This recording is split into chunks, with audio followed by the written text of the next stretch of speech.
اعوذ باللہ من الشیطان الرجیم بسم اللہ الرحمن الرحیم اولم یتفکروا ما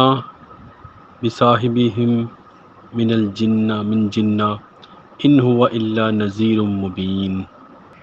کیا بلا انہوں نے کبھی غور نہیں کیا کہ ان کے ساتھی میں کوئی جنون نہیں ہے، وہ تو بس صاف صاف ڈرانے والوں کے سوا کچھ نہیں۔ آج ہم نے سورۃ الاعراف کی آیت نمبر 184 کی تلاوت کی اور اس کا ترجمہ آپ نے سنا۔ اس سے پہلے ہم آیت نمبر 183 تک پہنچے تھے، جہاں پر جو مکافات عمل کے بارے میں اللہ تعالیٰ نے بڑی زبردست انداز میں اس کو ایکسپلین کیا کہ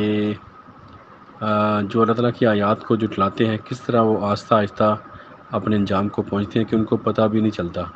اور ان کو اس جگہ سے ان کو سزا ملتی ہے جہاں سے ان کو گمان بھی نہیں ہوتا۔ اور پھر اللہ تعالیٰ نے فرمایا کہ اللہ تعالیٰ کی جو پکڑ ہے وہ بہت سخت ہوتی ہے اور مضبوط ہوتی ہے، تو جو کافر ہیں اور یا جو اللہ تعالیٰ کی آیات کو جھٹلاتے ہیں، اس کا انکار کرتے ہیں اور اس کے اوپر عمل نہیں کرتے، تو وہ یہ نہ سمجھے کہ اللہ تعالیٰ نے ان کو ایسے ہی چھوڑ دیا اور ان کو کبھی ان کو سزا نہیں دی جائے گی۔ ایسا نہیں ہے، ہر ایک کے لیے ایک مہلت کا وقفہ ہے، اور جب وہ مہلت کا وقفہ پورا ہو جاتا ہے تو اس کے بعد کوئی چانس ایک سیکنڈ یا ایک لمحے کے لیے بھی اس کو کوئی موقع نہیں دیا جاتا۔ تو یہ مکافات عمل تھا کہ ہر عمل چاہے چھوٹے سے چھوٹا ہو چاہے بڑے سے بڑا ہو، کوئی بھی عمل ہو وہ اپنا نتیجہ ضرور پورا کر کے رہتا ہے۔ یہ اللہ تعالیٰ کا نظام ہے، جس کی وجہ سے یہ جو انصاف کا نظام ہے،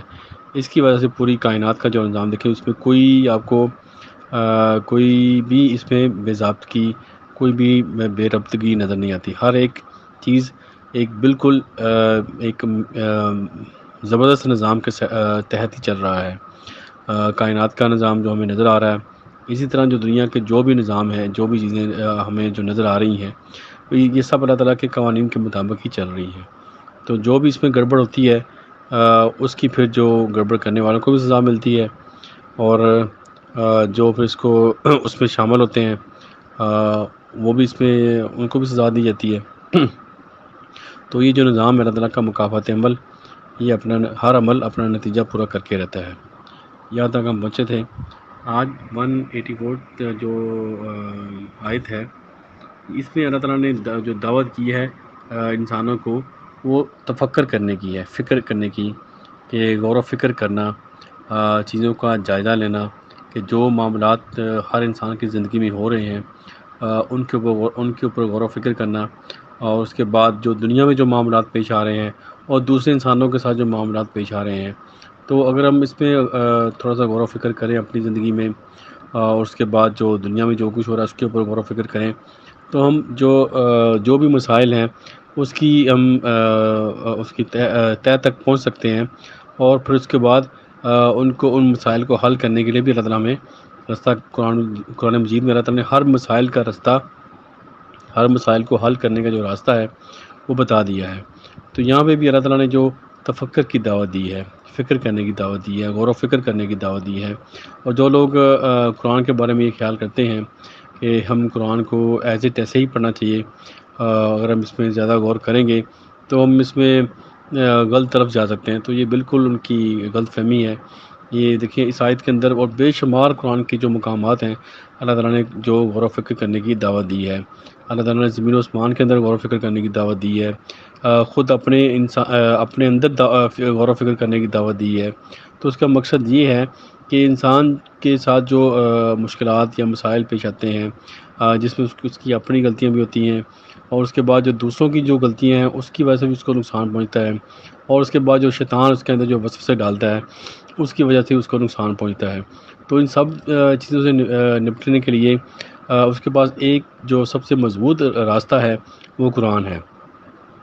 اگر قرآن کے اندر ہم غور و فکر کریں تو ہر انسان کے کوئی بھی انسان ہو دنیا کے اندر، اس کے کوئی بھی مسائل ہوں، اس کا حل قرآن کے اندر موجود ہے۔ تو یہاں پر بھی اس آیت کے اندر بھی اللہ تعالیٰ نے جو اس کا سٹارٹ کیا ہے کہ کیا یہ لوگ تفکر نہیں کرتے، یعنی غور و فکر کی دعوت دی گئی ہے کہ کیا انہوں نے کبھی غور نہیں کیا کہ ان کے ساتھی میں کوئی جنون نہیں ہے۔ تو یہ جو مکہ کے لوگ تھے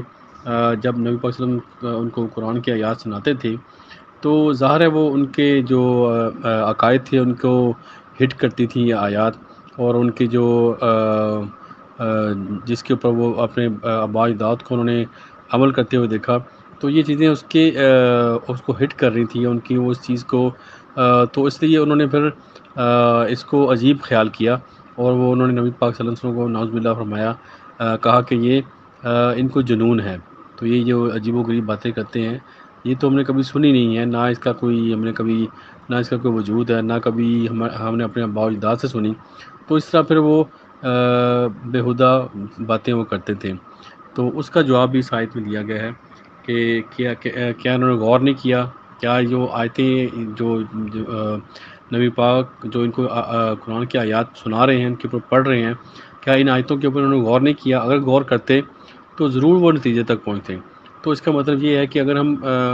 کوئی بھی چیز، کوئی بھی معاملہ ہو، اس کے اوپر ذرا سا ٹھہر کے غور و فکر کریں، اور تو اللہ تعالیٰ اس کے اندر آپ کے لیے راستے کھول دیتا ہے۔ تو یہ غور و فکر جو ہے یہ بہت ہی امپورٹنٹ چیز ہے انسان کی زندگی میں۔ کوئی بھی معاملہ ہو، چاہے کاروباری معاملہ ہو، چاہے کوئی گھریلو معاملہ ہو، کوئی بھی انسان کی زندگی میں معاملات ہوں، اگر وہ تھوڑی دیر کے لیے تفکر کرے، غور و فکر کرے اور ٹھہر جائے تو اللہ تعالیٰ اس کے لیے ضرور راستہ نکال دیتے ہیں۔ تو یہ یہاں پہ اللہ تعالیٰ فرما رہے ہیں کہ انہوں نے جو آپ کو نبی پاک صلی اللہ علیہ وسلم کو فرمایا کہ ان کو جنون ہے نعوذ باللہ، تو کیا انہوں نے غور و فکر نہیں کیا؟ اگر یہ غور و فکر کرتے تو ضرور یہ اس کی حقیقت تک پہنچ جاتے اور وہ ایسی باتیں نہ کرتے۔ تو اس آیت میں ہمارے لیے سبق کیا ہے کہ ہمیں غور و فکر کرنا چاہیے اپنی زندگی میں، اپنے ہر معاملات میں غور و فکر کے ساتھ ہی اس کو حل کرنا چاہیے ہر معاملے کو۔ تو اس میں پھر اس کو کوئی بھی جو مشکلات ہیں جو جس کی وجہ سے انسان جو ایک مشکل کے بعد جب وہ اس کے حل نہیں ہوتی تو پھر دوسری مشکلات آنا شروع ہو جاتی ہیں، تو پھر وہ اللہ تعالیٰ کے ساتھ شرک بھی کرنا شروع کر دیتا ہے، دوسرے راستے اختیار کرتا ہے جو اللہ تعالیٰ کے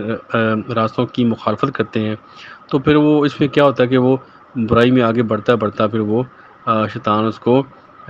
برائی کے گڑھے میں ڈال دیتا ہے، اور جو اس کا مقصد ہے۔ تو اس میں ہمارے لیے دعوت ہے غور و فکر کی اپنی زندگی میں، پھر جو دنیا کے اندر جو معاملات ہیں ان کے اوپر غور و فکر کرنا، اور سارے مسائل کو غور و فکر کے ساتھ ہی اور تفکر کے ساتھ ہی حل کرنا چاہیے۔ اللہ تعالیٰ ہم سب کو عمل کی توفیق دے۔ دعا ہے کہ پوری دنیا میں جہاں جہاں کوئی بھی انسان پریشان ہے اللہ تعالیٰ اس کی پریشانیاں دور کرے، جو بیمار ہیں ان کو شفا دے، اور جو فوت ہو چکے ہیں اللہ تعالیٰ ان کی مغفرت کرے۔ آمین۔ صدق اللہ العظیم۔ جزاک اللہ خیر۔